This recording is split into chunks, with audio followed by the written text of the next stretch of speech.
नमस्कार, शुभ सकाळ मित्रांनो. तर मी कोकणी दर्शन घडवणार तुम्हाला कोकण दर्शन. तर मित्रांनो, सकाळी उठल्यावरती मस्तपैकी नाश्त्याला आपल्याकडे उपमा होता.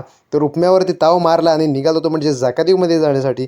जकातीवमध्ये गेलो आणि तिथे मित्राची वाट बघत होतो. वाट बघता बघता माझ्या पुढ्यात माझा मित्र शक्तिमानसारखा कधी येऊन उभा राहिला काही समजलंच नाही. बाईकवरती आम्हाला तिघांना जागा होत नव्हता, तरी पण आम्ही एकमेकांना चेपून चेपून बाईकवरती बसलेलं आणि थेट निघालेलं तर म्हणजेच आरेवारे बीचला जाण्यासाठी. पावसाचं वातावरण झालेलं होतं आणि आम्ही रेनकोट नेलेलं नव्हतं. जर पाऊस आला असता तर आमची तिघांची शाप कोलबी करून गेला असता. समुद्रातून येणाऱ्या ह्या पांढऱ्या पांढऱ्या लाटा बघत आम्ही पुढे पुढे गेलेला आणि या जंगलात आम्ही नुसतं चालतच जात होतो. आम्हाला इकडे काय फिरायचं समजतच नव्हतं, म्हणून फिरून फिरून दमलेला आणि शेवटी परत जाकातीत आलेला. मित्राचा बर्थडे होता, सेलिब्रेशन केल्याशिवाय काय पार्टी काय भेटायची नाही, म्हणून आम्ही केक घेतलेला. केक घेऊन नंतर मग आम्ही बर्थडे सेलिब्रेशन करायला गेलेला. बर्थडे सेलिब्रेशन केलेला, मग तिघांनी मिळून केकवरती आक्रमण केलेलं. मित्रांनी काय बर्थडेची पार्टी दिला तर नाहीच, केकचं 300 रुपये लॉस झाल्याचं दुःख घेऊन मग आम्ही घरात आलेला.